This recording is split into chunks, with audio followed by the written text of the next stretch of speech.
여러분 안녕하십니까. 시대의 오피니언 리더와 함께하는 시간 같습니다. 그들의 삶과 이야기를 나누는 시간이죠. 박성렬의 열린 공감입니다. 우리나라를 흔히 인적 자원의 보고라고들 이야기를 합니다. 그것은 아마도 이 교육의 힘을 통해서 국가 경쟁력을 갖춘 나라로 빠르게 성장했기 때문일 겁니다. 자, 오늘은 그 교육의 파워를 제대로 느껴보는 시간을 갖고자 합니다. 그래서 세종교육 희망포럼의 최교진 대표와 함께 하도록 하겠습니다. 최교진 대표의 삶의 소신, 그리고 철학, 또 그의 진실한 또 다른 이면을 한번 또 들춰내서 여러분들께 낱낱이 공개해 드리도록 하겠습니다. 자, 여러분 준비되셨습니까? 네. 자, 제 옆에 우리 또 최교진 대표가 나와 계십니다. 안녕하세요. 안녕하십니까. 네. 박수 별로 안 나오는데.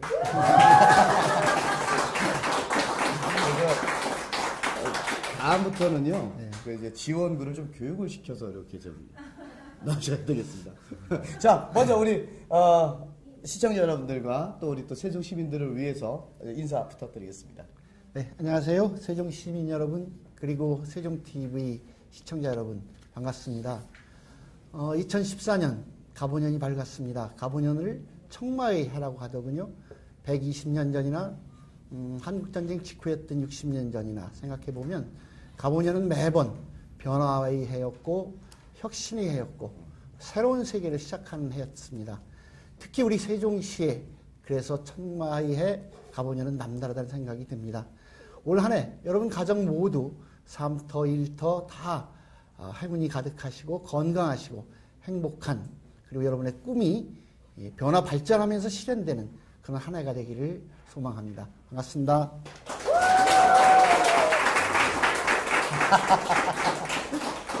아니 뭐 아까 저 만났을 때는 떨려요.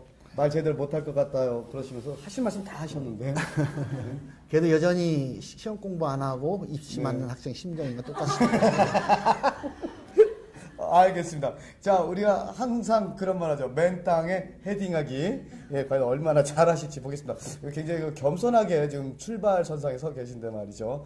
자, 과연 우리 최기진 대표는 어떨까요? 자, 지금부터 본격적으로 파헤쳐 보겠습니다. 자, 공주사범대학교 국어교육과를 나오셨어요. 예, 나왔고, 교사의 인생을 그다음부터 시작을 했는데, 교사, 선생님. 네. 천직이라 생각하고 처음부터 선택하신 겁니까? 그렇지만 그렇진 않았습니다. 그렇진 않아요. 예, 그때 가정 형편과 제 그 성적 이런 것 때문에 공주사대를 가게 됐었죠. 근데 그런 건 있었어요. 제가 중학교, 고등학교 다닐 때 좀 가정 사정이나 여러 가지가 순탄치 못했습니다. 집안 형편이 어렵기도 했고 시골에서 서울로 중학교 유학을 갔는데 부모님하고 있을 때와 다르게 상당히 자유가 주어진 가운데 정말 만화방이 너무 가고 싶은 거예요. 만화방. 좋죠. 그래서 거의 만화방에 나오는 모든 걸 다 섭렵하고 하다 보니까. 저 무협소설도. 그렇죠. 무협소설까지 이제 때니까 중학교 3학년이 다 끝나더라고요. 그렇죠. 예. 중학교 때 성적도 바닥이었죠. 그러다가 가정 형편으로 수업료를 제때 못 내가지고 서무과에 자주 불려갔습니다. 심지어는 그 학교 등교 정지를 받기도 하고 그랬거든요. 그런데 수업료를 못 내서요? 예. 그런데 담임선생님이 왜 안 내냐? 넌 왜 이렇게 공부를 못하냐? 이렇게 꾸지람을 하시는데 한 번만 우리 집에 와서 우리 사는 이 모양을 보면 이해를 하실 수도 있을 텐데 한 번도 안 오시고 그러시는 거예요. 그래서 내가 선생님이 되면 정말 그 성적이 나쁘다는 것만으로 아이를 꾸중하거나 아이들이 준비물이 안 됐다는 걸 꾸중하기보다는 아이들이 직접 찾아가서 이 아이는 왜 이렇게 됐는가 이걸 이해하는 그런 선생님이 되겠다. 그런 생각을 했었습니다. 그렇게. 예.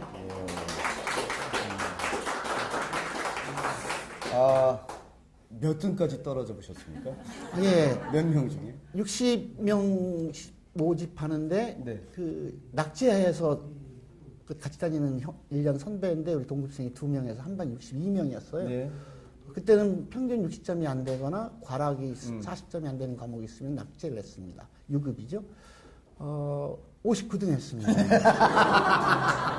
이야. 아니, 뭐, 거의 뭐, 꼴찌. 맞습니다. 예. 그런데. 제 뒤에 있는 애들은 2학년 진급을 못 했고요. 그러니까 2학년 올라갔을 때는 전교에서 가장 꼴찌였던 선생님. 그렇죠. 예.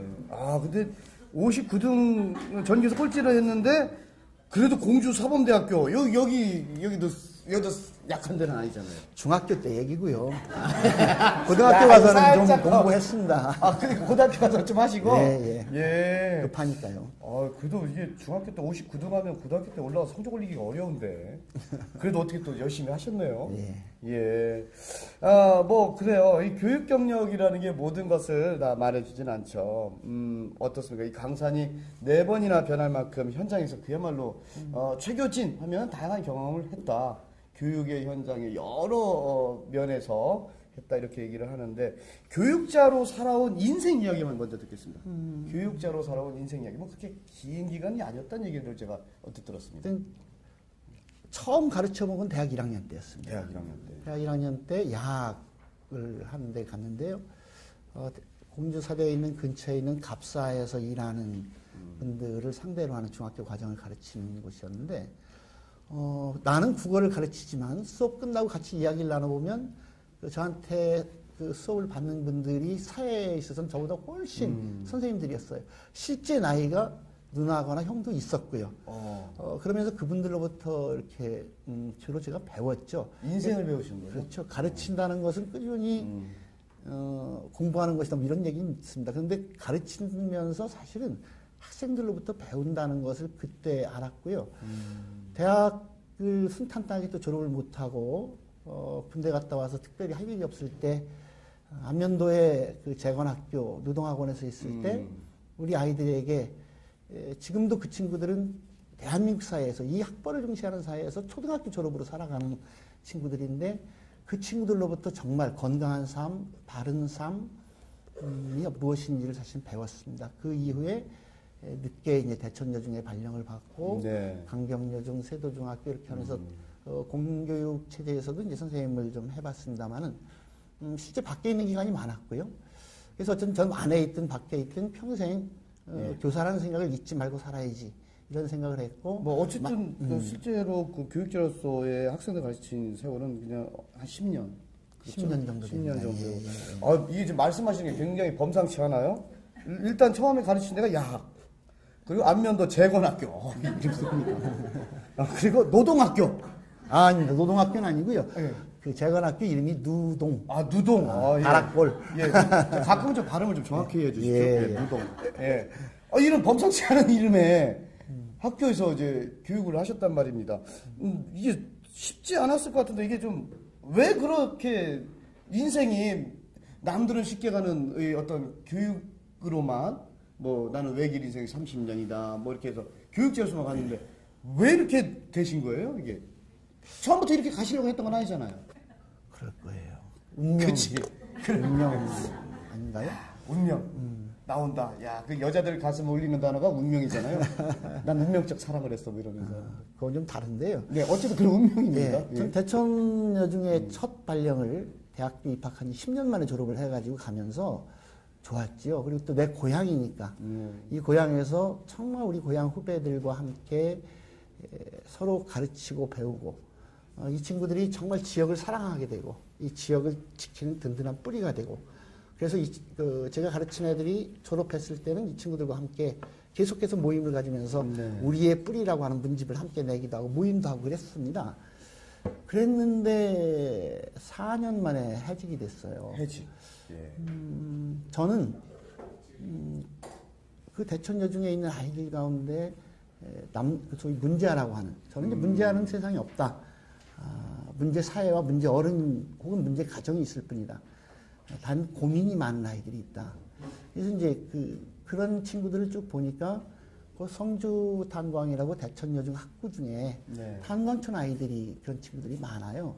그래서 그들의 환경을 좀 제대로 알고 싶어서 여름방학 때 그 자원봉사자들을 모아가지고 봉사활동을 했습니다. 교육봉사활동을. 네네. 그랬는데 그게 84년이다 보니까 그 전두환 대통령 시절 좀 상당히 암흑했던 시절인데 그때 가서 이제 초등학교, 중학교 애들을 주로 가르쳤고 주민들로부터 굉장히 환영을 받았는데 이게 어떻게 이상하게 돼가지고 초등학교 학생을 대상으로 한 최초의 의식화 교육 사건. 이렇게 굉장히 거창한데요? 네, 이렇게 예. 되면서 거창해. 거기 참여했던 학생들이 어려움을 겪고 거기 아이들을 보냈던 한 부모님들이 또 어려움을 겪으시고 그 뒤로 뭐 계속해서 아이들에게 탈춤을 가르친 것은 우리 것을 지나치게 강조함으로써 반미 감정을 조직하려고 했다. 우리 아이들에게 평상시 그 고아원이나 근처에 있었던 정신박약학교나 이런 곳에 매월 봉사활동을 가는 것은 사회의 어두운 곳을 강조함으로써 사회 불만 의식을 아이들에게 가르치려고 했다. 뭐 이런 식으로 도저히 이해할 수 없고 상상할 수 없는 이유를 들이대가지고 의식화 사건으로 몰아가는 거예요. 그 매도가 되는 거죠. 그렇죠. 이걸 저 혼자 견디는 일 같으면 견디겠는데 이게 우리 아이들이 어려움을 겪으니까 못 견디겠더라고요. 그래서 첫 번째 해직이 됐었죠. 예. 그러면은 뭐 어쨌든 해직도 됐다가 복직도 됐다. 그래서 그럼 30년간은 뭐 하셨어요? 10년간은 어쨌든 뭐 그러셨고 30년 동안 3번 복직을 해서 그러니까 3번 발령을 받아서 이제 합쳐서 10년쯤 있었던 거고 나머지 기간은 밖에 있는 교사로 살았다고 밖에 있는 보면 교사. 되죠. 예. 예. 그걸 그냥 줄여서 해직 교사라고 합니다만. 네. 그래서 예. 그렇죠. 첫 해직 때는 4년 동안 이렇게 무능하게 개인이 무슨 행위를 했을 때 거대한 권력이 넌 이런 거야라고 매도되면 그냥 쓰러질 수도 있겠구나. 제대로 한 교육을 하려고 하는 사람들이 함께 모여서 힘을 모으는 게 필요가 있구나. 교사 운동이라 그럴까요? 교육 민주화 운동을 여러 사람이 모여서 하면 좋겠다. 그래서 제가 해직되고 나서 그런 필요성을 같이 공유하고 후배들과 함께 YMCA 중등교육자협의회, 그다음에 그 민주교육실천협의회, 그다음에 전국교사협의회 이런 식으로 조직을 했고 그런 과정에 87년 6월 항쟁을 겪고 나서 복직이 됐었죠. 그런데 89년에 이제 교직원 노동조합 건설 예. 이게 전 개인적으로 아직 좀 너무 빠른 거 아니야 이런 생각이 있었는데 옆에서 시켰군요. 아니 그렇진 않습니다. 이 전국적으로 대연대에서 네. 어쨌든 하기로 결정이 돼서 예. 다시 앞장서고 책임지고 복직한 지 1년이 채 안 됐는데 10달 만에 다시 네. 해직이 됐어요. 그때는 참 싫었습니다. 우리 애들이랑 같이 있고 싶은데 또 나가야 되나. 감옥 가는 건 결코 무섭진 않았는데 아이들 곁에 감옥도 다니셨어요? 10달 만에 그만두는 게 참. 전과가 있으시네요. 예. 몇 번 정도? 이게 보통 보통 범죄를 저지르면요. 이게 초범으로 끝나지는 않습니다. 이게. 예, 몇 번 정도? 예. 75년에 대학 4학년 때 교생 실습 나갔을 때쯤에 교생 실습 나가서부터 이게 사고가 있었나요? 작은 사건으로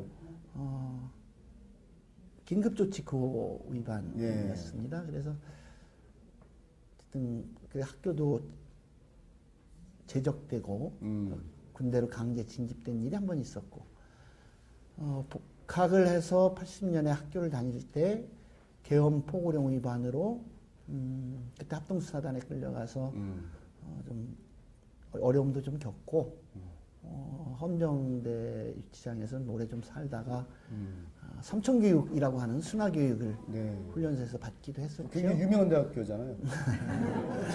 그리고 87년에 그리고 87년에 6월 항쟁 이후에 집시법 위반으로 또 한번 서울에 있는 서대문교도소에서 한번 산 일도 있었고 네 번째는 이제 마지막 전교조 결성 관련해서 공무원법 위반이었습니다. 별이 4개네요, 대장님. 네, 어쨌든 예. 그랬거나 말았거나 지금은 다 사면 복권이 됐고 민주화운동 유공자로 이렇게 인정되어 그럼 있습니다. 이제 유공자가 되신 거예요?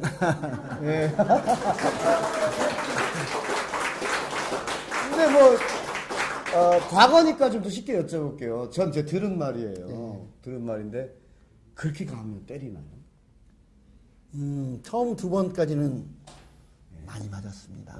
특히 2번째가 이게 계엄 포고령 왜 때려요? 왜? 때문에 그걸 모르겠어요. 예? 그걸 모르겠어요. 뭐라고 하면서 때리는 것도 없어요? 안 물어보고 때려요. 저는 첫 번째 가서 좀 당한 일이 있어서 네. 물어보면 뭐든지 그냥 이해하고 그치, 한번 경험했으니까. 안 맞고 싶은데 아무것도 안 물어보고 묻지도 따지도 않고 일단은 그냥 너 평양 갔다 더니 언제 왔어? 이러고 딱 넣더니 그냥 1박 2일을 때리더라고요. 그래서 1박 2일. 1박 2일. 그 다음에 이제 척초 몸이 좀 많이 풀어지고 나니까. 이제 좀 쓰게 편하지. 하고, 이제 쭉 쓰는데, 요구사항이, 최근에 변호인 보셨죠? 네네네. 거의 그게 실제 상황이었습니다, 실제. 제가 이렇게 여쭤볼게요. 나 그렇게 맞고 막 이랬을 때, 억울하다는 생각이 있으면, 내가 너 죽여버릴 거야. 죽이고 싶어. 뭐 이런 생각도 들었을 것 같은데. 힘이 없어서 그런지 죽이고 싶어. 죽여버릴 거야까지는 못됐고요. 네. 우리가 만드는 세상, 우리가 원하는 세상이 오면 저 사람들 반드시 역사적 심판을 받게 할 거야. 이런 생각은 했습니다. 네. 근데 어느 날 그 헌병대 유치장에 같이 있었던 어떤 후배가 내가 그런 얘기를 했어요. 야, 우리가 정말 우리가 원하는 세상을 만들면 정말 저런 사람들 꼭 기억했다가 심판을 받게 하자. 그랬더니 그 후배가 그런 얘기를 해요. 형, 우리가 만들려고 하는 세상은 함께 사는 세상이지 누가 누구를 복수하고 누가 누구를 징벌하고 이런 세상이 아니야. 우리가 다른 길을 걸었다고 해서 설사 잘못이 있다고 했을 때 용서해야지. 그에게 복수를 하면 누군가가 또 세상이 또 변화됐을 때 우리에게 또 복수를 할 테고 그러가 아니고 우리가 지금 잊고 이해하고 복수하지 말고 그러니까 함께 포용하고 인정하고 살아가야 되는 게 우리가 만든 세상 아닐까 이렇게 얘기를 하더라고요. 뭉클했고 좀 부끄러웠습니다. 다행히 그 후에 제가 선생님이 된 거죠. 그래서 그 대천여중에 첫 발령 받은 게 그 다음에였으니까요. 그래서 학교에 있으면서 늘 그런 생각을 했습니다. 우리 교실에서부터 서로 다른 것을 좀 인정하자. 우리 아이들이 자기 자신을 소중히 여기고 내가 소중한 만큼 내 옆에 있는 친구가 소중하다는 것을 나와 다르지만 인정하는 그런 교실을 만들자. 이 교실이 커지면 그게 사회가 아니겠는가. 공부 잘하는 아이는 공부 잘하니까 존중받아야 하지만 공부는 못하지만 춤을 좋아하는 아이, 만화를 좋아하는 아이, 그림을 좋아하는 아이, 노라이를 좋아하는 아이 각자 다른 특성들을 서로 존중해주고 서로 어우러지는 사회. 그래서 저는 학교에 있을 때 아이들에게 매년 그런 숙제를 냈어요. 올 한 해 니들이 그냥 예습하는 건 좋지만 특별한 숙제는 없다. 단 내 친구의 장점, 나 이외에 우리 반 나머지 친구의 쟤는 무엇에서 1등인가를 내 친구 1등 찾기 이것을 늘 시켰어요. 그래서 연말에 한 해 동안 자기 친구의 1등을 가장 많이 찾은 친구한테 이렇게 선물도 나누고 이러면서 더불어 사는 것, 나를 소중히 여기고 나만큼 내 친구가 소중하다는 것을 늘 잊지 않고 사는 것, 이런 걸 하게 됐어요. 처음에 감옥을 다녀왔는데.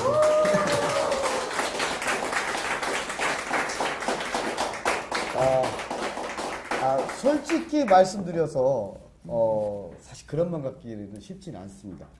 그죠? 내가 당한 게 있으면 돌려주고 싶고 모든 게 인지상정이라는 단어를 갖고 이야기를 하면 근데 그 후배분이 굉장히 그 하나의 그럼 좀 일종 멘토가 되겠네요. 우리 최규진 대표께는요.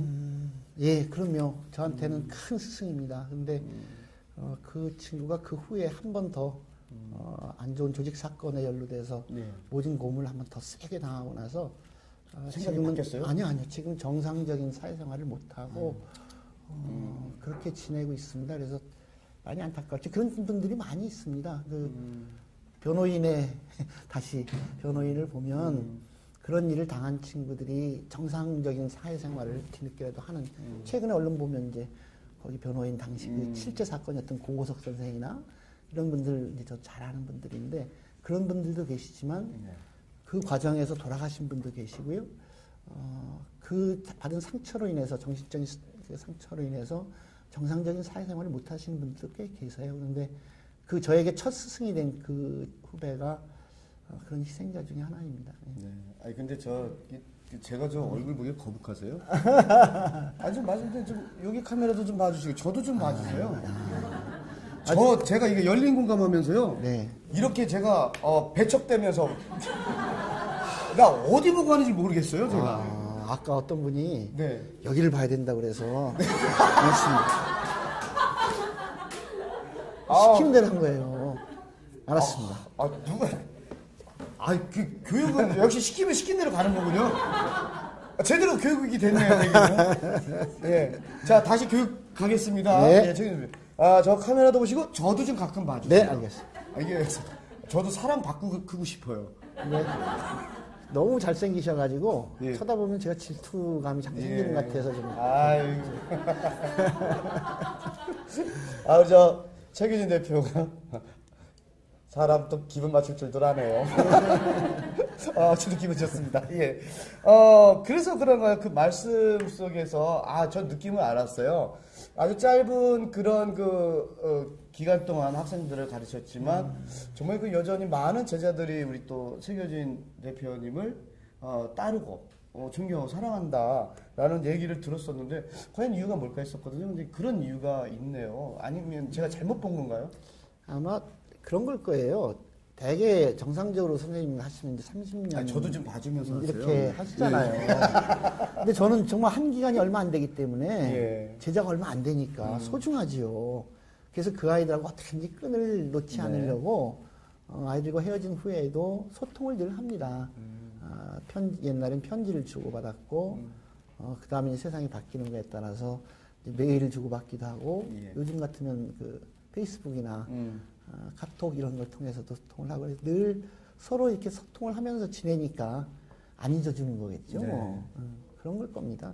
특별히 특별히 잘해서가 아니고 다른 선생님들보다 특별하진 않다. 특별할 게 없죠. 대한민국 선생님들 다 좋으시거든요. 대한민국 선생님들 누구나 우리 아이들한테 존경받고 싶어 하고요. 아이들에게 존경받는 교육을 하고 싶어 하시지요. 단지 처음에 다 그런 열정을 가지고 했는데 그러지 못하게 하는 여러 가지 상황이나 체제 이런 것 때문에 지쳐서 부모님들이 보시기에나 우리 선생님들이 혹시 사명감명 떨어진 거 아니야? 이런 우려를 낳게 하는 경우도 없지는 않습니다만 그래도 그 선생님들 저는 대한민국 선생님들 누구나 정말 우리 아이들 사랑하고 아이들에게 존경받는다면 어떤 일이든지 하실 마음의 태세가 늘 되어 있는 분들이라고 저는 생각합니다. 굉장히 강한 어조로. 그 강한 어조로 말씀을 하셨어요. 그렇다면 말이죠. 흔히들 최규진 대표를 이제 진보적 성향을 갖고 있는 교육감 후보다, 이렇게 예정자다 얘기를 합니다. 지금 하신 말씀이 똑같이 보수적 성향을 갖고 있는 선생님들에게도 적용이 되겠습니까? 그럼요. 당연히 그렇지요. 저는 이게 교육을 보수 진보 이렇게 나누는 게 타당한가 생각을 해요. 자체가 좀 우습기도 한 거죠. 현재 있는 교육 시스템을 일정하게 좀 새롭게 바꿔보자라고 하는 개혁적인 인사를 굳이 그걸 진보라고 해야 하나. 적어도 공교육 체제에서는 교과서를 가지고 가르칩니다. 그렇죠. 교과서는 기본적으로 일정한 사회적 합의가 완전히 되어 있고 그것을 교과서를 발행할 때까지의 과정이 충분히 있어요. 그것을 가르칠 뿐입니다. 이것 바깥을 가르치지 않거든요. 그런 면에서 보면 기본적으로 교과서를 가르친다는 것 자체가 교육 자체는 보수예요. 단지 그것 위에 우리 제도라든가 그렇죠. 이런 것을 좀 바꿔보자 하는 것을 진보라 그러면서 이렇게 하는 것은 좀 옳지 않다는 생각이 들고요. 선생님들은 다 똑같다. 예. 우리 아이들을 생각하는 그런 고귀한 마음은 다 똑같다. 그리고 그런 식으로 나누는 것 자체가 교육을 위해서 정말 바람직하지 않습니다. 네.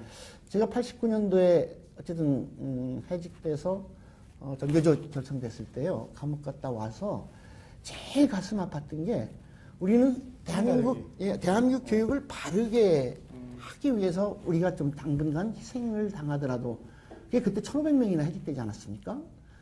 그랬었어요. 그런데 꽤 많이 됐었어요. 네, 그런데 딱 감옥을 갔다 나와서 학교 현장 얘기를 딱 가보니까 현장이 선생님들이 5갈래로 나뉘어져 있어요.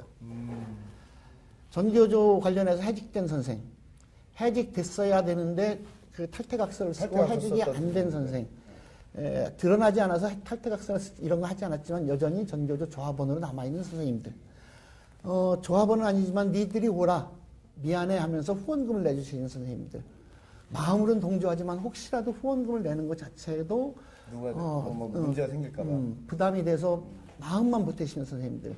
마음 또 일부는 야 지금 그런 거 하는 게 나는 싫어 옳지 않아라고 진짜 반대하는 선생님들. 전 누가 옳고 그르고가 아니라 우리 선생님들이 정말 그 제대로 된 교육을 할 수 있는 환경을 만들자고 시작한 일인데 결과가 선생님을 5갈래로 찢어놓은 결과라면 전 그래서 감옥 갔다 와서 우리 선생님들 그 얘기했습니다. 제가 죄인입니다. 제가 하려고 했던 것은 우리 선생님들이 더 나은 환경에서 함께 한 마음으로 공부하는 학교를 원했었는데 안타깝게도 이렇게 분열되는 것은 정말 저희가 원하던 것이 아닙니다. 전교조에 동의해도 좋고 안 해도 좋습니다. 단 우리 교육이 나아갈 길에 관해서 같이 상의하고 토론하고 합의하는 것만큼 같이 실천해 나갑시다. 이런 얘기를 그때 주로 했고 긴 시간 동안 똑같습니다. 저쪽 보고 하시면서 마지막에 잠깐 저 보시면 내가 언제가 제가 그 말씀 드리려고 했어요. 저도 좀 봐주세요. 아니 생각보다 우리 최규진 대표께서 열정이 있으시네요. 아니 왜냐하면 저는 이제 또 교육하시고 뭐다 보면 또 세월도 있고 모진 풍파도 이제 겪으셨고 그래서 조금 굉장히 완만하게 이제 드러나지 않을 줄 알았는데 여전히 그 교육과 관련된 이야기를 하면은 열정이 느껴집니다. 뭐 거의 흥분해서 카메라만 보고 말씀하시던데. 그건 저만 그런 건 아니에요. 모든 선생님들에게 그냥 일반 살아가는 얘기하면 모르지만 아이들 이야기, 교육 이야기를 하면 똑같이 아마. 왜냐하면 선생님은 기본적으로 우리 그 젊은 우리 미래를 담당할 아이들과 살기 때문에 대한민국의 모든 선생님은 나이와 상관없이 젊습니다. 저는 그렇게 생각합니다. 예.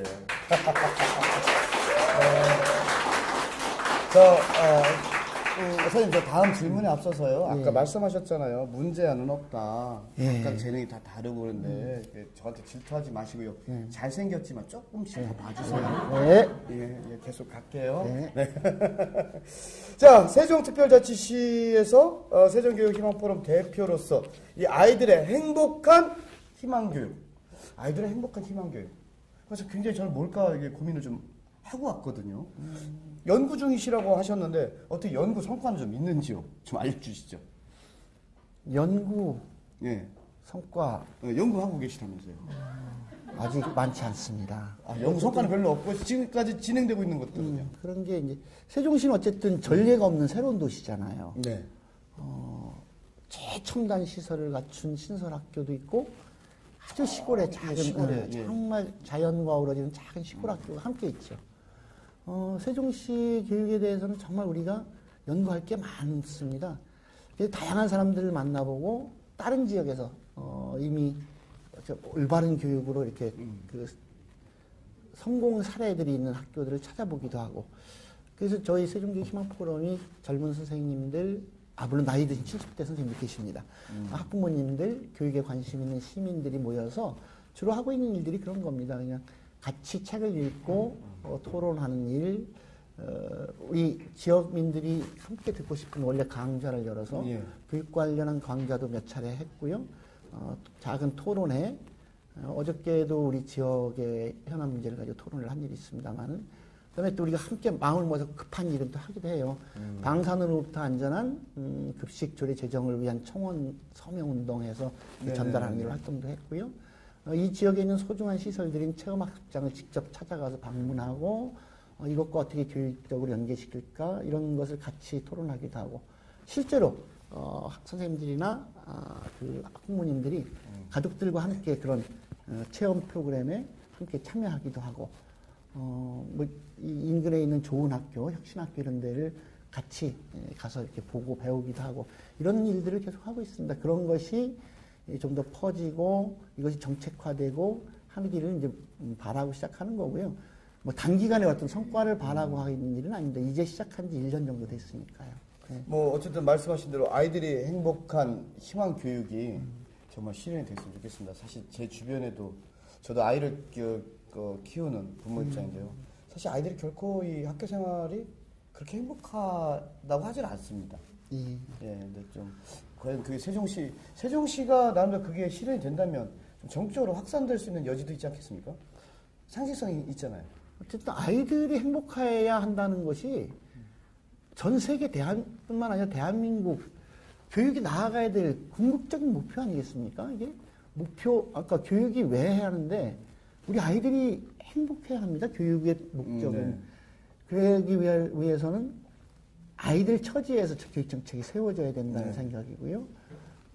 그 아이들은 특정한 아이가 아니라 우리 교육 대상인 아이들 모두가 되어야 된다고 하는 것이고요. 당연히 그 세종시에서부터 시작을 하는 게 아니라 다른 지역에서 했었던 사례를 여기는 단계적으로 학교가 들어가거든요.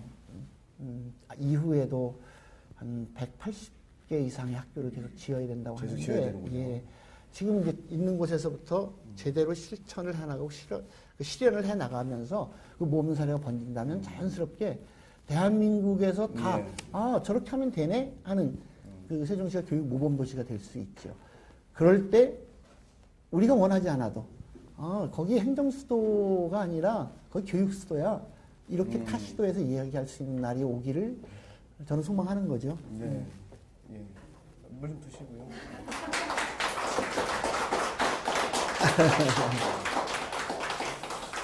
참, 이채균 대표하고 이야기를 나눌 때마다 느끼지만은 무슨 난 진짜 어디 카멜레온 보는 것 같아요.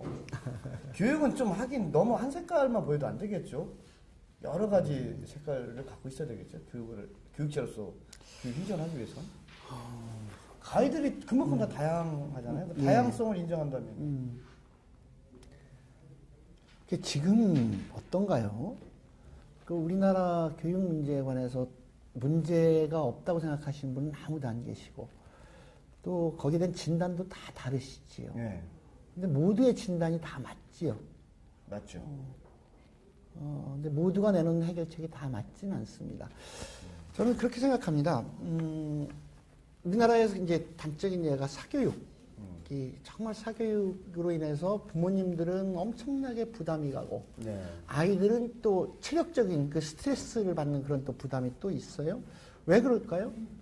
교육이 아이들이 행복하고 부모님이 불안하지 않아야 되는데, 아이들은 불안하고 부모님은 불안해요. 네. 부모님이 불안하시기 때문에 사교육으로 이 공교육의 문제를 보완하고 싶어 하시는 거거든요. 핀란드와 우리나라를 비교해 보면 핀란드 아이들과 우리 아이들의 학력이 거의 차이가 없습니다. 우리 아이들의 학력이 굉장히 높습니다. 근데 핀란드 아이들과 우리 아이들의 결정적인 차이는 핀란드 아이들은 행복하다는 거예요. 학교 생활이. 그러니까 개학이 기다려지는 학생들인 개학이. 거죠. 예. 근데 우리는 방학이 기다려지잖아요. 예. 사실 학교에 있는 시간이 예. 불행하잖아요. 행복하지 않잖아요. 이게 문제거든요. 원래 공부는 행복한 거 아니에요? 아니, 내가 몰랐던 것을. 아니, 공부는 별로 안 행복했어요. 아니에요. 그러니까 우리가 그때부터 지금까지 잘못해서 그래요. 그런 거예요? 새로운 것을 깨우친다는 게 기쁘죠. 제가 공교육의 희생양이었던 거예요? 저도 그렇고요. 그러니까 새로운 걸 깨우친다는 건 기쁜 일이고, 어떤 문제가 있는데 그걸 내 친구들하고 막 해결했다면 얼마나 신나요? 재밌잖아요. 네. 그래야 되는 거예요. 근데 학교에서 행복을 느끼는 애들이 소수예요. 그렇죠. 1, 2, 3등. 아니야. 1등 생각하면 2등도 스트레스일 거예요. 그죠? 그렇죠. 그래. 제가 1, 2, 3등을 못해서 늘 스트레스였어요. 네. 근데 비웃으시는 거예요, 지금? 아니에요. 저도 똑같아요. 그러니까 죄송해서 그래요. 미안해서. 정말 미안해서 그렇습니다. 근데 이게 불가능해 보이던 일이, 가능할지도 모르겠네? 아니, 가능하네? 이게 최근에, 어떤 제도 교육에서 한 게 아니고요. 여기 충청남도에를 가까운데, 아산의 거산초등학교에서. 거산초등학교. 그런 일이 있습니다. 경기도의 남한산 초등학교. 이런 곳에서 교육청과 전혀 상관없이 몇몇 선생님들이 그 새로운 교육을 실현해 봤지요.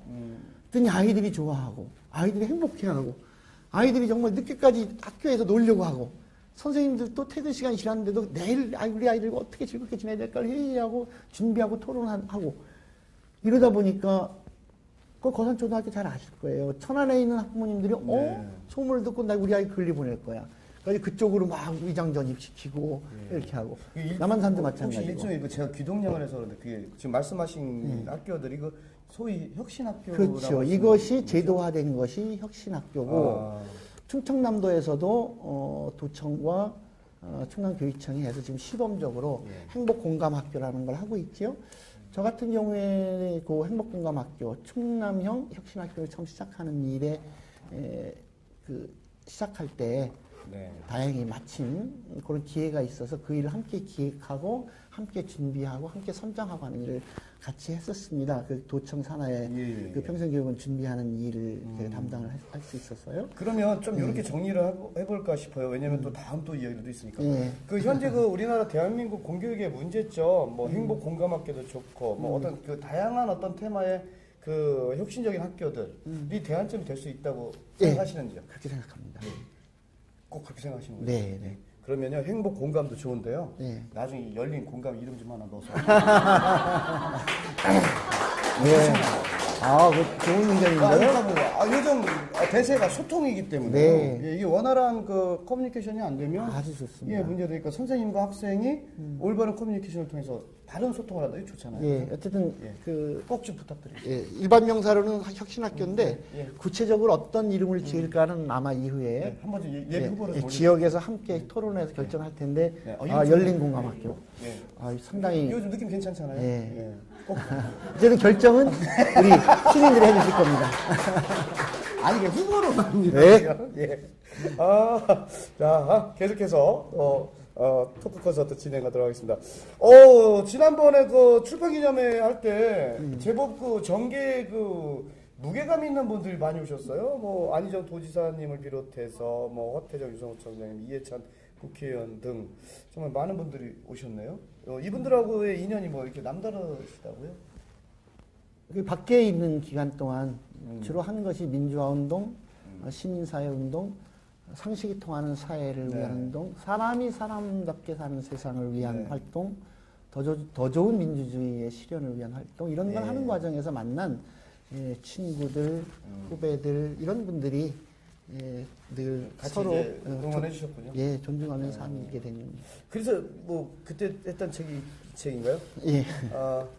사랑이 뛰노는 학교를 꿈꾸다. 예. 사랑이죠? 네. 예, 저 사람인가 또. 예, 사랑입니다. 예, 사랑이 뛰노는 학교를 꿈꾸다. 사랑이 어떻게 뛰노죠? 사람이 예. 사랑을 나누면서 예. 사는 세상 자체가 사랑이 뛰노는 세상 아닐까요? 예. 이런 세상 아직 못 살아봤어요. 예. 좋네요. 어떤 내용들로 이렇게 해서 담으셨어요? 사실은 그냥 특별히 기획한 건 아니고요. 제가 예. 살면서 만난 우리 제자들에 대한 부끄러운 네. 반성문 또는 나를 가르쳐준 세상을 살면서 만난 수많은 스승들에 대한 역시 참회하는 마음의 반성문.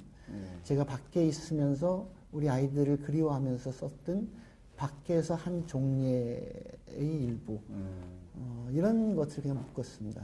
예. 전체적으로는 좀 부끄러운 책이죠. 뭐. 예, 반성문이군요. 네. 하지만 뭐 미래를 설계하는 데 있어서 현실에 대한 또 과거에 대한 반성이 없으면 사실 미래에 대한 어떤 제도약이나 사실 그걸 나갈 수는 없는 거죠, 그죠? 그 과거들이 발목을 잡을 테니까 말입니다. 반성을 하는 까닭이 반성을 통해서 네. 그걸 뛰어넘은 더 나은 미래를 향해서 가겠다고 하는 다짐. 그렇죠.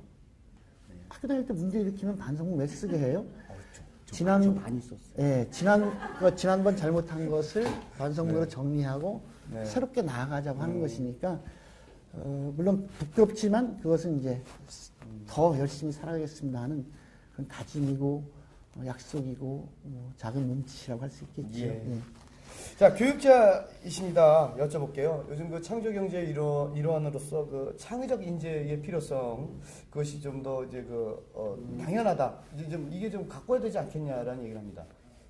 이를 위해서는 또 어떤 교육정책을 좀 고민하고 계신지요? 대통령께서 꿈과 끼를 키우는 교육을 하시겠다고 그때 공약에 내걸으셨던데 전 적극적으로 동의합니다. 이제 그냥 단순히 암기하거나 남이 한 것을 모방하는 것은 이미 그 시대는 지났습니다. 예. 우리나라가 세계적인 경제 대국이 되었고요. 이미 선진국 대열에 들어섰고 상징적인 게 옛날에는 우리가 외국, 그러니까 일본에 있는 텔레비 약간 베껴도 기술을 베껴도 심지어 월남전에 갔다 온 사람들이 그 미국에서 그 안 주는 M16인가 하는 그걸 여기서 막 해서 만들기도 했다면서요. 그때 소송 안 걸렸어요. 근데 요즘에는 삼성에서 아주 작은 기술의 변화만 있어도 애플과 네. 세계적 소송이 걸립니다. 맞아요. 이것은 우리 기술이 세계 최고 1등, 2등에 들어갔다는 거예요. 그렇죠. 그런 경쟁 가운데 들어가 있는 속에서 암기하고 남이 거 모방하는 건 아닌 거죠. 그러니까 대통령께서 말씀하신 것처럼 이제는 창의력, 사고력, 판단력, 힘이 필요한 거죠. 힘이 필요한 교육을 해야 되는 것이고 이걸 하려면 결국은 학습부터 자기 주도적인 학습을 할 수 있고 협력 학습을 할 수 있어야 하고 기본으로서 민주 시민으로서의 소양 교육이 제대로 갖춰져야 되는 거고 이것을 위해서는 다양한 체험 학습과 경험을 학교에서 최대한 할 수 있도록 배려하고 이런 것들이 사실은 그게 실제 경쟁력을 갖추는 힘이 될 거라고 생각합니다. 네.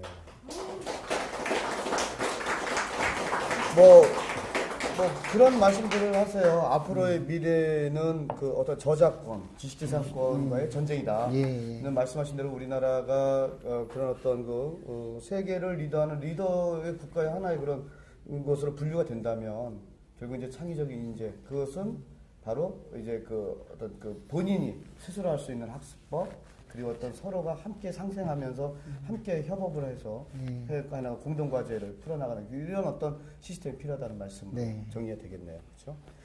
그래서 교육감 후보로 출마하신다고 하신 거예요? 네. 교육감 후보로 출마하셔서 뭐 하시게요? 가장 우문이지만 현답을 원합니다. 지난 2년 전에도 제가 출마를 했었습니다. 그때 전 이렇게 하고 싶습니다 하는 약속을 드렸고 그 생각이 지금도 크게 변화되지 않았습니다. 세종시 세계 11대, 10대 경제대국이 국가에서 기획해서 만드는 새로운 도시입니다. 이거는 그냥 대한민국의 가장 멋진 명품 도시가 아니라 세계가 야, 대한민국이 새롭게 국가에서 기획해서 만든 도시는 어떤 도시일까? 이렇게 주목하고 보는 도시일 겁니다. 그런데 이 도시의 핵심 내용은 교육이라고 하는데 거의 대부분 사람들이 동의합니다. 그래서 이곳은 행정수도로 기획이 됐지만 이제는 행정도시 복합도시가 됐습니다. 그래서 이곳이 교육에 있어서의 수도, 단순히 대한민국에 지금까지 있었던 문제를 해결하는 수준이 아니라 전 세계에 이런 교육이 전 세계 미래의 교육이야. 지금 우리가 툭하면 핀란드 가서 배우는데 핀란드에서 하는 교육 이상의 것이 이곳에서 실현이 될 수 있어야 된다고 합니다. 그래서 저는 한국에서 이미 실현돼서 성공했었던 그런 아까 말씀드렸던 몇 차례 강조하는 혁신학교 프로그램을 이곳에서 진행을 하고 예정지에 새로 생긴 이 도시와 주변 지역의 이 자연과 생태와 역사가 살아있는 곳이 한때 어우러지는 스마트 교육도 단순히 스마트 교육이 기계를 잘 작동하고 거기서 정보를 수집하고 하는 걸 뛰어넘어서 지역과 연계된 생태와 함께 연계된 스마트 교육 이런 걸 할 수 있다고 보거든요. 그래서 세종시를 무엇보다도 교육에 있어서 세계에서 가장 교육이 어떻게 이루어지는지를 보러 대한민국 세종시로 가자. 이런 도시를 만들 수 있다. 그걸 만들어야 한다. 그것이 지금 출발할 때 우리가 합의해서 간다면 가능하다. 물론 지금 현실적으로 나타나는 작은 문제들이 있습니다. 부모님들이 걱정하시는 문제들이 있죠. 지금 예정 지역 안에 모든 것들이 제대로 순차적으로 이루어지지 않다 보니까 학급 과밀 문제도 생기고 학교 증축 문제도 생기고 많은 문제가 생기는데 그런 것 중요합니다. 근데 그런 것은 정말 지역에서 열어놓고 최대한 지혜를 모아서 새로운 해결책을 만들어 나가되 어쨌든 세종시 교육 전체를 세계에 자랑할 만한 결국은 세종시를 교육 수도로 만들고 싶다. 그런 초석을 깔고 싶다. 네. 그게 바로 이제 우리 또 최규진 대표의 꿈이군요. 네, 그렇습니다.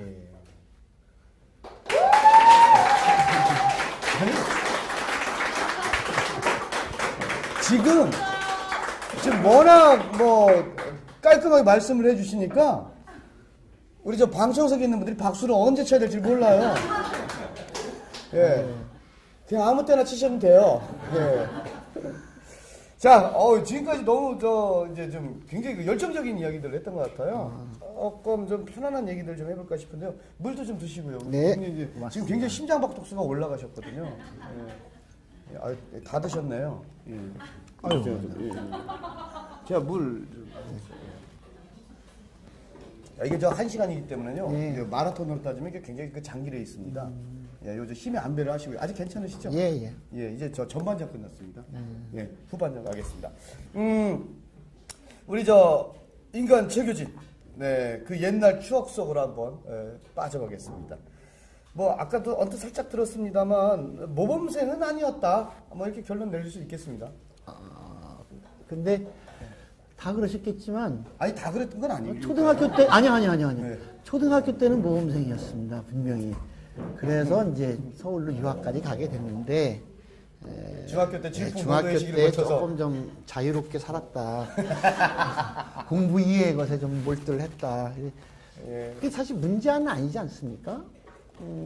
학교 공부를 잘 안 한 건 사실이지만 그 시간에 다른 친구들이 보지 못하는 만화를 다 받고 만화 도움이 되셨어요? 그럼요. 아 그러니까 지금 살아오시는데 그럼요. 그 만화책하고 그 무협 소설이 지금 도움이 됐다고 말씀하시는 거예요? 무협 소설 뭐 장품 쏘는 게 지금 도움이 되십니까? 그런 것보다도 성적이 가장 바닥에 네. 있어 봤기 때문에 선생을 네. 그 교사를 하면서 바닥에 있는 아이의 마음을 이해할 수 있어요. 혹시 그러면 그런 얘기 들어보니까 철사장 아십니까? 알죠. 능공답법. 아시는 분기 조식. 아이, 그건 기초입니다, 기초. 야, 간만에 저 동시를 만났습니다. 오, 그러시군요. 아무튼 뭐 그런 소설 어떻게 보면 상상력은 좀 잘 컸던 것 같아요. 그때 생각하면 어쨌든 그런 시기를 지나서 청춘의 자화상 청년기의 꿈은 어떠셨어요? 남들이 이제 처음에 아까 언뜻 말씀하셨을 때 교사가 사실 시작했던 꿈은 아니었다고 하셨거든요. 어떤 꿈을 처음에 꾸셨습니까? 나는 이런 사람이 될 테야 어떠셨어요? 청년기하고 그게 같은 건가요? 대학을 가게 되는 보통 것이 옛날에 보면 고등학교 정도의 그런 꿈을 정하잖아요. 고등학교 때 네네. 사실 제가 고등학교 때 꿈을 꾸지 못했어요. 정말 집안이 어려워서 그 고등학교 3년 내내 고학을 했습니다. 학교에서 당시 그 학생들이 많이 보던 진학이라는 잡지와 학원이라는 잡지를 학교 안에서 팔아서 그 수익금으로 학교를 다녀야 했거든요. 그래서 어쨌든 대학을 가고 부자가 되고 싶다. 안정적이다. 맞아. 가난하면 부자가 꿈이에요. 네, 평범한 직장인. 네. 부모님은 시골에 사셨으니까 우리 때는 다 그랬어요. 판검사 해라. 다 그랬는데 제가 보니까 판검사 할 만큼 공부를 잘할 것 같지는 않고 그냥 평범한 직장인. 부자를 꿈꾸는. 그렇죠. 그러니까 뭐 엄청난 부자가 아니라 사는데 불편함이 없는 그런 정도의 생각을 했었기 때문에 그래서 사범대학을 가게 됐을 때도 또 나름대로 의미 있고 그래서 뭐 크게 실망하거나 이러지 않고 자연스럽게 갈 수 있었던 거죠. 예. 만약에 평범한 직장인으로 해서 부자의 꿈을 꿨다면 아주 작지만 부자의 꿈은 이뤘을 것 같으세요? 아니겠죠? 아니니까 이 길로 왔겠죠? 제가 봐도 그래요. 그건 아니셨을 것 같아요. 네. 이게 과거 얘기를 하다 보면, 이제 좀, 누구나 겪었던 어려움이겠지만, 사실 또, 앞으로 상처를 자꾸 건드리는 것 같아서 제가 좀 죄송해서 더 이상 좀 여쭙긴 그렇고요. 우리 최규진 대표의 부인께서도 선생님이시죠? 네. 33년간 교사 생활을 마치고 지금 명예퇴직한 상태입니다. 예, 명예퇴직을요? 예. 그 명예퇴직하는데 우리 최규진 대표께서 결정적인 역할을 하셨다면서요? 그렇지 않습니다. 그건 전혀 오해고요. 그렇다고 얘기하시던데요. 아까 제 사모님 만났어요. 아니, 50견이 와서. 50견이 와서 명예퇴직을 합니까? 네. 50견이 와서 명예퇴직을 신청을 하세요? 맞습니다. 그러니까 잠깐만요. 예. 잠깐만. 이게 그래도 방송인데 그게 자꾸 가만히 있어봐. 사모님, 어디 계시죠? 네, 저기 계시네. 네. 사모님 한번 여쭤볼게요. 50견 때문에 명예 퇴직을 신청하셨어요? 네.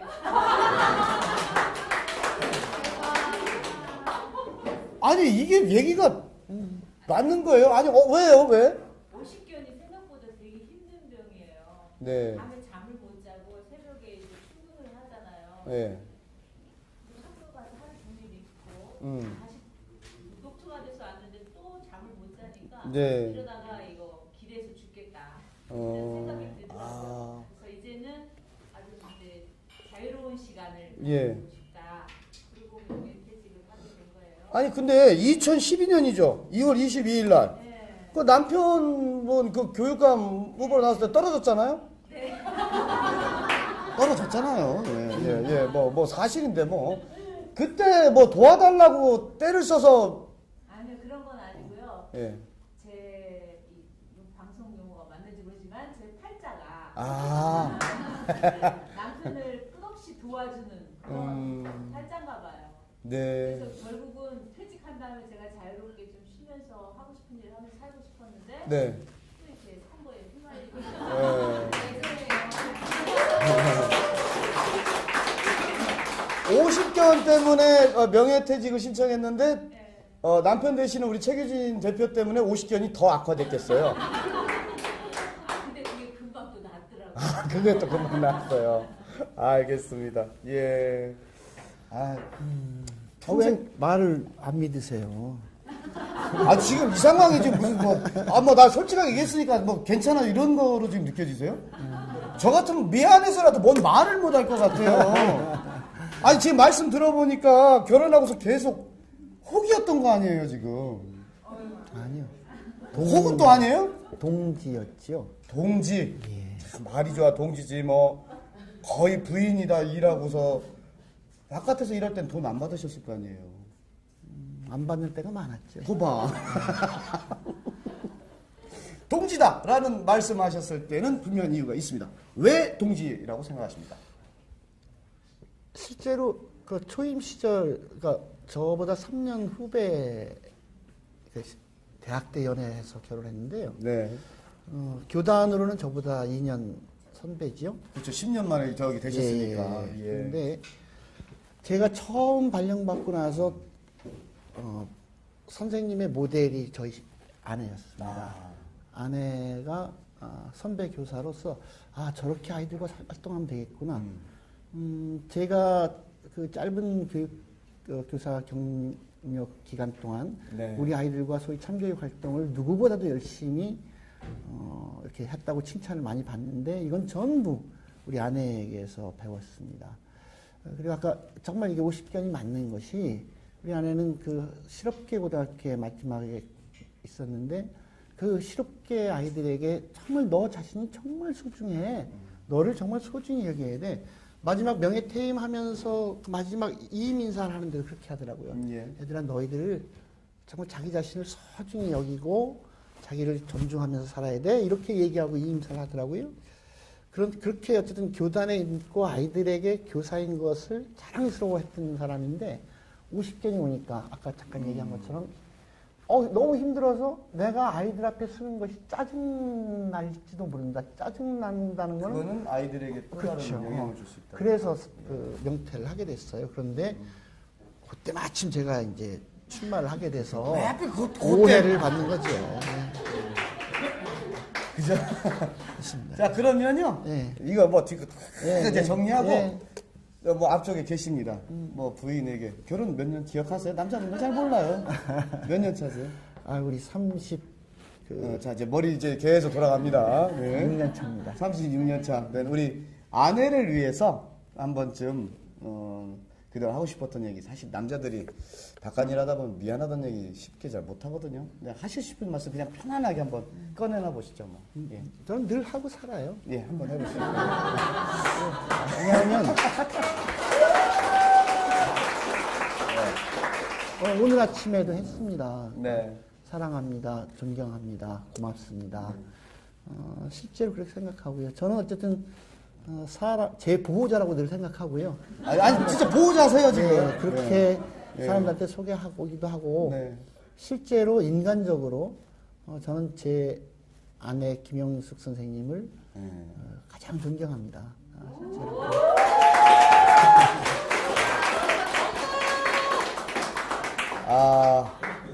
이 정도면 말이에요.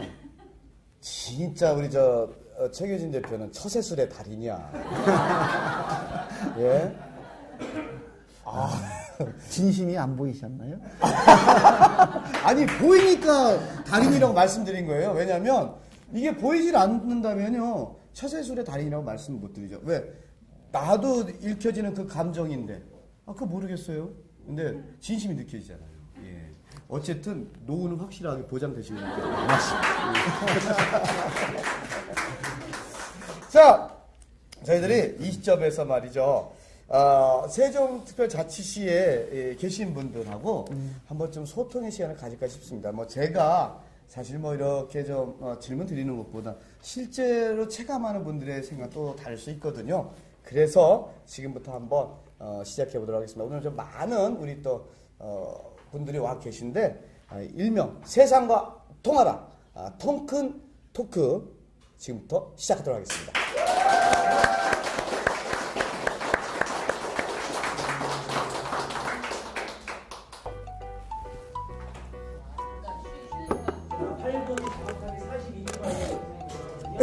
세팅을 좀 했죠.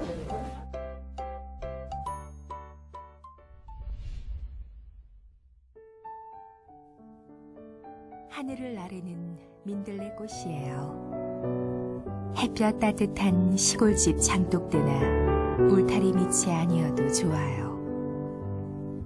팍팍한 아스팔트 늘어선 회색의 도심지 가로수 곁이나 고속도로 주변의 코스모스 옆자리는 더구나 바라지 않아요. 오물덩이 가득한 곳에 지금은 꽃이 아닌 풀잎으로 그저 피어나고 싶어요. 온갖 추한 냄새 가득한 쓰레기 더미 가운데 함께 온몸 썩어서 더 많은 풀잎으로 꽃으로 피어 작은 향기 모아 큰 더러움 씻어내고 싶어요. 작은 향내 피워 온 세상 채우고 싶어요.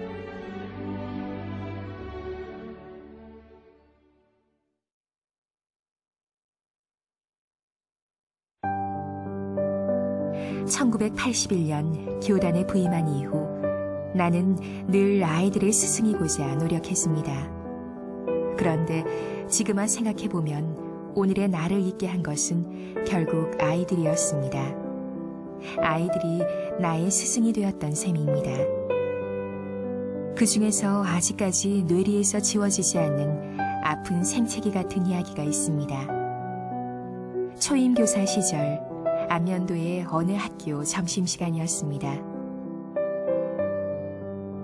어느 날 윤석이라는 아이가 2,500원을 가져왔습니다. 웬 돈이냐고 묻자 밀린 육성회비라고 대답합니다. 그런데 나와 우리 반 아이들은 그 돈이 며칠 전 정화가 잃어버린 돈이라고 생각했습니다. 이를 알아차린 윤석이가 학교를 나오지 않았습니다. 얼마 후 잃어버렸던 정화의 돈이 발견되었습니다. 그 순간 우리는 할 말을 잃었습니다. 결국 나와 우리 반 아이들 모두는 윤석이 집으로 찾아가서 사죄를 하였습니다.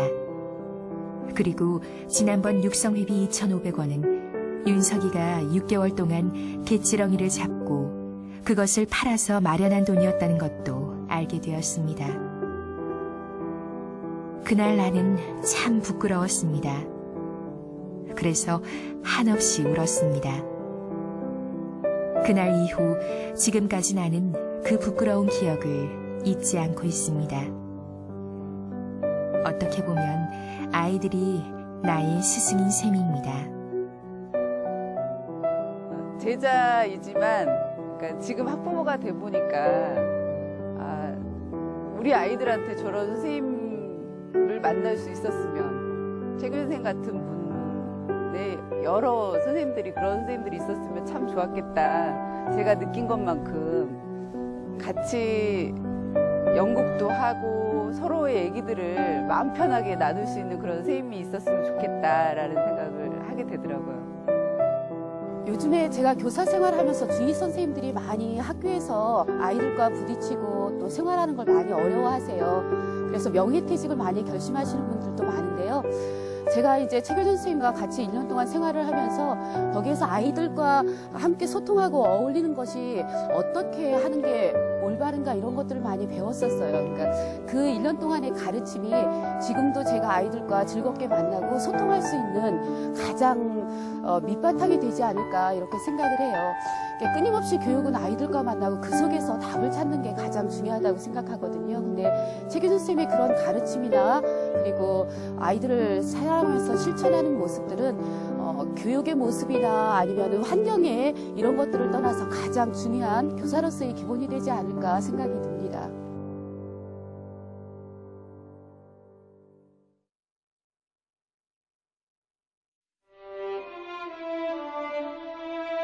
나에게 스승은 또 있습니다. 잔소리쟁이 다락골 누이, 열정을 불사르고 하늘로 떠난 이순덕, 그림자만 스쳐도 가슴이 설레던 문익화 목사님, 생각만 해도 가슴 먹먹해지는 오원진, 그리고 이호덕 선생님, 나와 만났던 수많은 사람들, 모두가 오늘의 나를 있게 한 스승입니다. 손녀딸을 자전거 뒤에 태우고 밀짚 모자를 쓴 채 시골길을 달리는 전직 대통령. 가다가 논에서 일하는 마을 사람들과 어울려 막걸리 한 잔 나눠 마시며 이야기 나누는 전직 대통령. 나에게 그는 역시 큰 스승입니다. 깨어있는 시민의 조직된 힘이 민주주의의 최후의 보루라는 깨우침을 주신 그분은 나의 동지이자 스승입니다.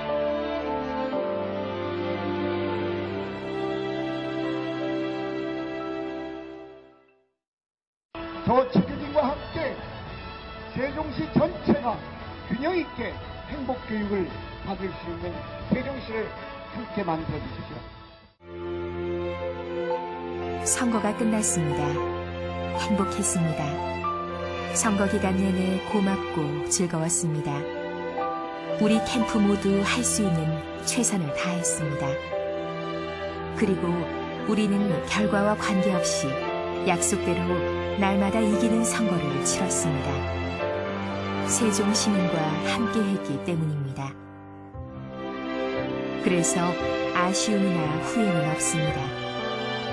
그저 과정에서 받은 그 많은 정성과 사랑을 어떻게 갚으며 살 수 있나 걱정이 따를 뿐입니다.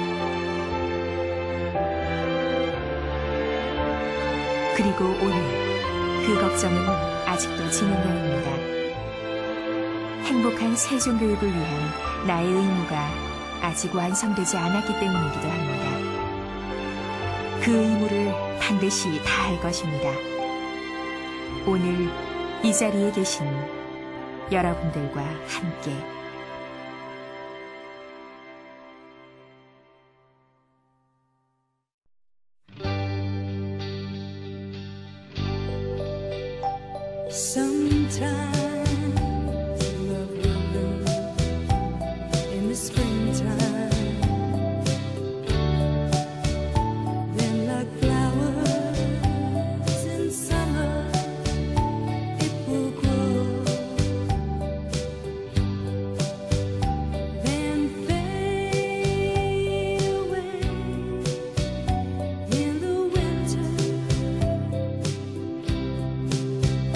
When the cold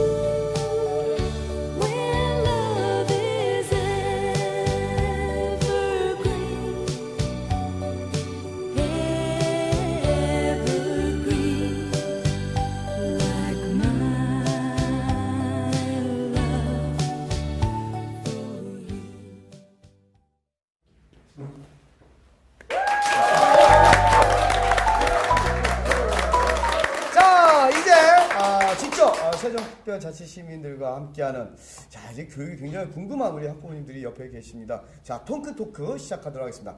자 어떤 질문이 나올지 굉장히 또 기대가 됩니다. 예, 거의 뭐 이건 뭐 폭탄 같은 질문들이거든요. 자 첫 번째 질문 어느 분이 해주시겠습니까? 제가 네 좋습니다. 예 해주시죠. 네. 저 앉아서 네네네 괜찮아요. 예. 선생님 뵈니까 저 고등학교 때 은사님도 떠오르고 그러는데요.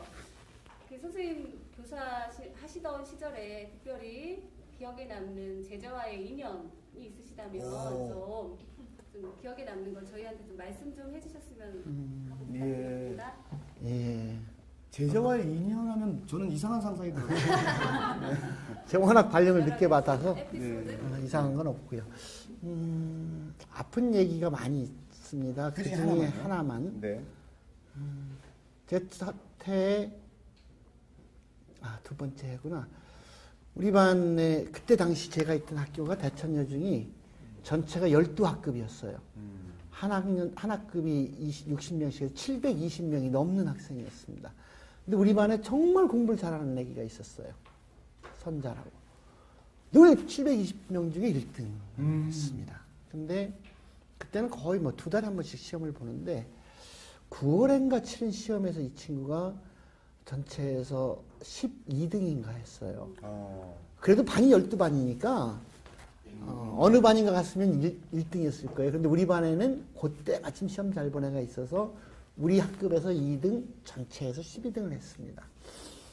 언제나 1등 하던 아이가 12등을 했다 그러니까 선생님들이, 과목 선생님들마다 우리 선자 어쩌다 이렇게 됐어? 실수했네? 이러면서 쉽게 편하게 말씀하셨어요. 다 칭찬을 해주는데 성적표 주는 날까지 이 담임이라는 선생님께서 내가 한마디도 위로를 하지 않았어요.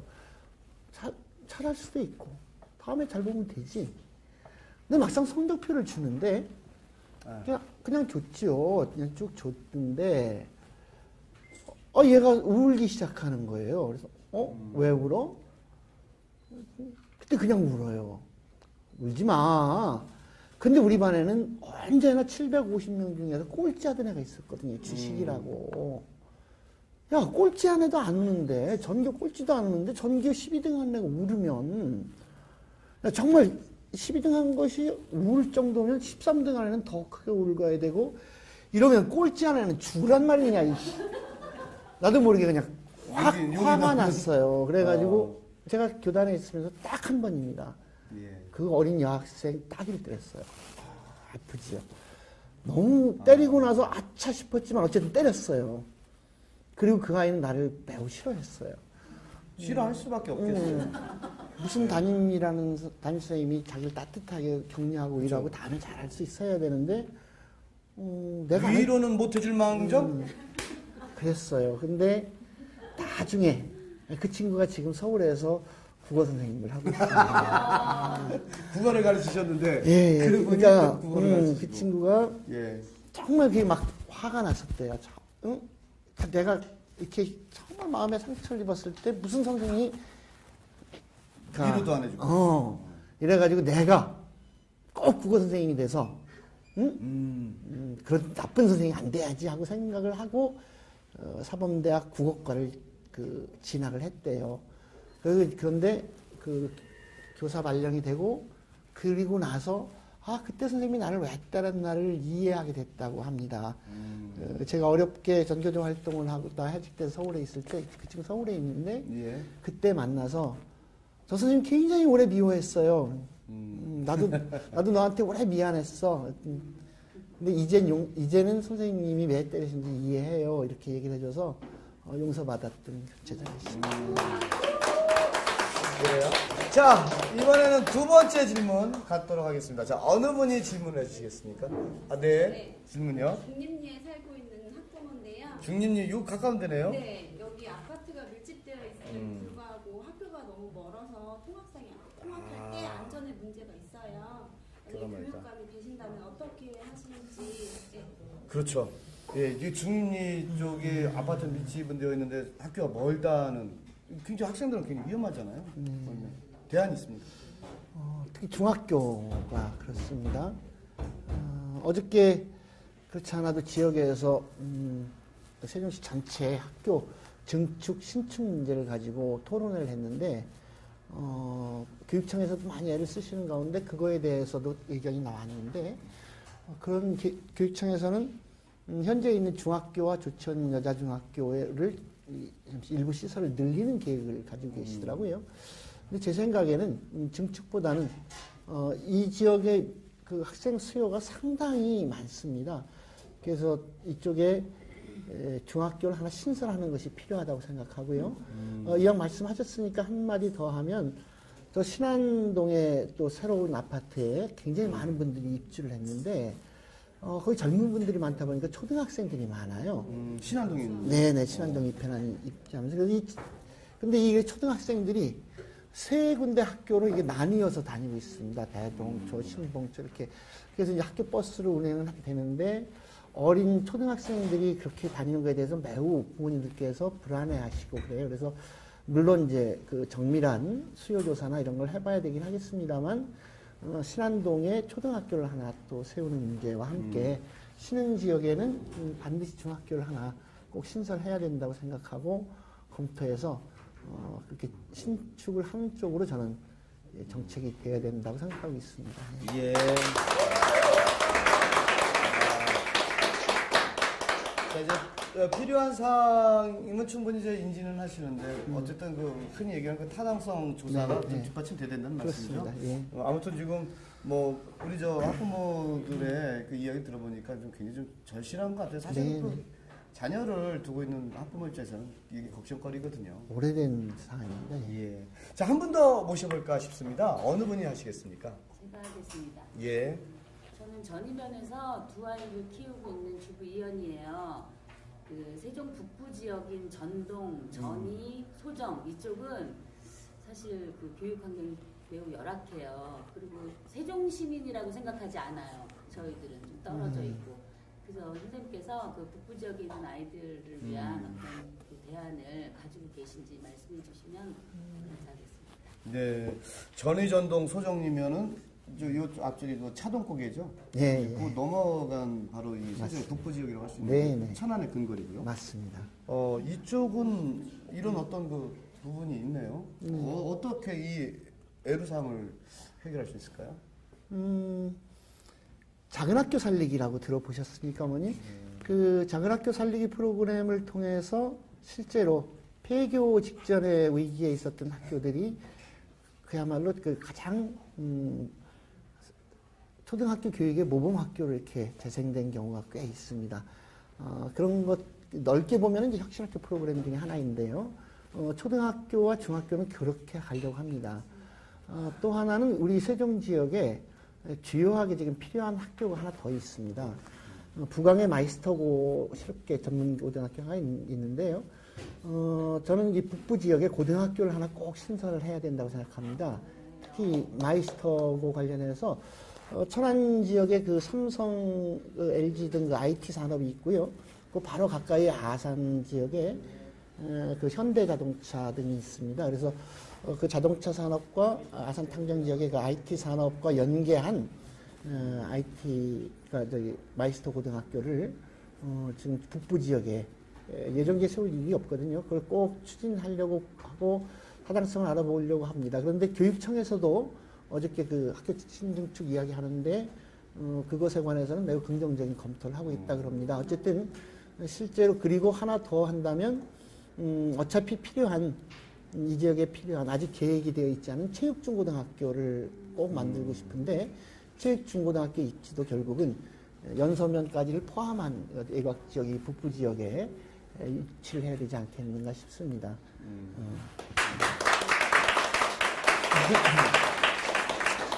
글쎄요, 뭐 원하는 바대로 우리 저 주민 여러분들이 원하는 바대로 정말 우리 아이들이 행복할 수 있는 그런 교육 여건이 또 최규진 대표가 이야기하신 대로 좀 잘 좀 실현됐으면 하는 바람도 같습니다. 앞으로 최규진 대표의 활동과 계획 계속 응원하도록 하겠고요.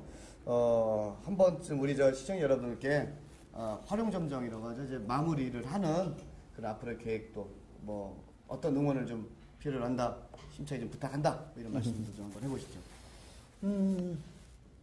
고맙습니다. 이렇게 오랜 시간 같이 해주셔서요. 세종시의 핵심이 교육이라고 하는 것에 다들 동의하실 겁니다. 교육은 우리들의 미래이고, 세종시의 미래이고, 대한민국의 미래이고, 인류의 미래입니다. 특히, 계획도시 세종에서의 교육이 어떻게 실현될 것이냐, 어떤 상을 새롭게 만들 것이냐가 대한민국의 미래를 결정할 것이라고 생각합니다. 부모님들, 내 아이만이 아니라 우리 아이들을 함께 생각해 주십시오. 우리 아이들이 행복해야 내 아이도 함께 행복합니다.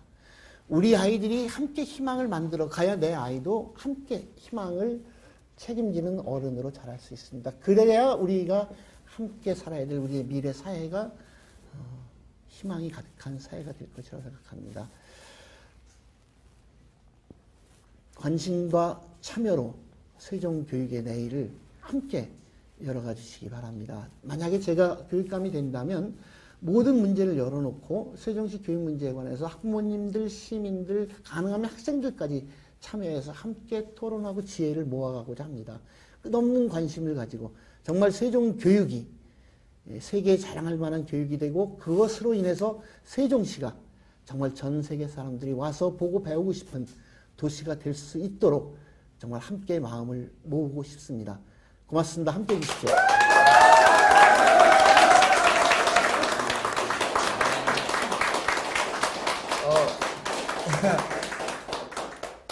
저와 함께 그 토크호스트를 하신 분들이 그런 말씀 하시더라고요. 정말 1시간 동안 시원하게 내가 하고 싶은 얘기 다 했다. 다 하셨는지요? 좀 아시는데요. 네. 자, 앞으로 이 최규진 대표의 활동과 계획 여러분들 많이 응원해 주시고요. 오늘 소중한 시간 함께 해 주셔서 감사드립니다. 고맙습니다. 고맙습니다. 자, 오늘은 희망찬 세종교육을 위해 힘차게 뛰고 있는 세종교육 희망포럼 최규진 대표와 함께 했습니다. 자, 다음 시간에도 오늘을 사는 오피니언 리더, 과연 누가 될지요 모르겠습니다만 시청자 여러분들과 함께 찾아뵙겠습니다. 여러분 고맙습니다.